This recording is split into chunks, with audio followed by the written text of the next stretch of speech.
Okay, let's dive right in. We're going to be unpacking a kind of hidden blueprint that, believe it or not, shapes our entire experience of life. We'll explore two really powerful ideas that explain this dance between what life throws at us and, more importantly, how we choose to respond to it. You know that feeling, right? Where you find yourself in a situation that feels weirdly familiar and you end up reacting in the exact same way you swore you wouldn't the last time? It can feel like you're caught in this loop, almost like you're reading from a script you didn't even write. Well, it turns out the secret to breaking out of those cycles isn't really about trying to change what happens to us. The real power, the game changer, lies in understanding and changing what we bring to those very situations. So, to get a handle on this, we're going to explore two ancient and really insightful concepts, Prarabdha and Samskara. And we'll start by looking at them through this fantastic metaphor of a river and its banks. First up, we have Prarabdha.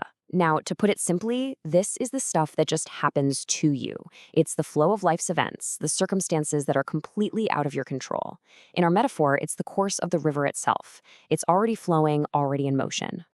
And then, on the other side of the coin, you've got samskara. This is what you bring to everything that happens. It's your internal landscape, your deep-seated habits, your conditioned reactions. So if Prarabdha is the river, samskara is the quality of the riverbanks, the soil that's been built up over a lifetime. And this is where it gets really fascinating. The exact same river of events can create a totally turbulent, chaotic experience if it's crashing up against rocky, rigid banks. But that very same river can flow smoothly, peacefully, when it meets soft, yielding earth.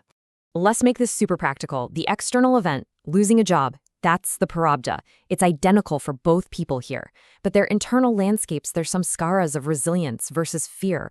Well, they end up creating two completely, wildly different realities from the exact same starting point. So you might be wondering, how exactly do these inner patterns, these samskaras, become so powerful that they basically put our minds on autopilot? Let's explore a couple of metaphors to make this crystal clear. First, to really get how this automatic filtering works, let's use the idea of a radio. Okay, so just imagine all of life's events. The Prarabdha are like radio signals being broadcast all around you 24/7. Some are positive, some negative, some are just neutral. Now, your samskaras, they act as the tuner on that radio. So a deep pattern of anxiety automatically locks onto frequencies of threat and danger, filtering almost everything else out. But a pattern of gratitude, well, that tunes you right into the frequencies of beauty and appreciation. All right, if the radio idea doesn't quite click, try this one on for size. Think about a deep groove in an old vinyl record. Your samskaras are just like those deep grooves carved out by years and years of repeated thoughts and reactions. So when a life event, the Prarabdha, places the needle of your attention down on the record, where's it going to go? It's going to fall right into the deepest, most well-worn path. And that, right there, is your automatic reaction. Okay, so if our reactions are so automatic, does that mean we're just trapped, stuck with the programming? Not at all. Actually, understanding this is about discovering where our true power lies. This is where we learn to become the blacksmith of our own experience. So think of it this way. Prarabdha is the raw iron that life just hands you. You can't change it. Your current samskaras are basically your skill level as a blacksmith right now. But here's the key. Every single time you consciously work with that iron, you're not just shaping the metal. You are actively improving your craft. You're forging new, more skillful samskaras for the future. So the crucial point is this.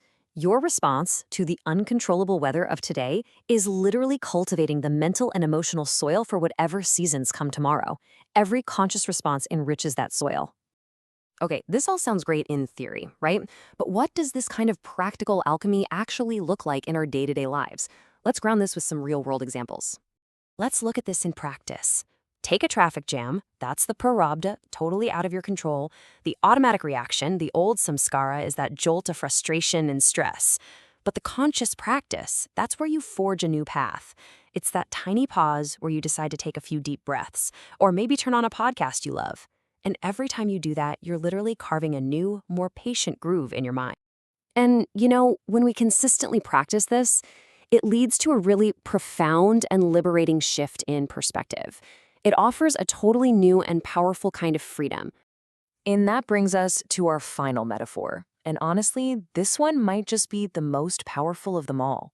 Imagine your life is a film that's already playing on a giant screen. Prarabdha is the movie itself. The plot is already set. But your samskaras, they determine how you watch it. Are you completely lost in the drama, reacting to every single twist and turn? Or can you remember that you're the one in the audience just watching it all unfold? That little bit of space, that awareness, that is freedom. Ultimately, this all comes down to one deep, empowering truth. The events themselves are not the whole story. Our contribution, what we bring to those events, that changes everything. So, the final question this leaves us with isn't about how to change the movie that's already playing. It's about deciding who you want to be as you watch it. What lens will you choose to view it through? What meaning will you create from it? Because that is where your true power lies.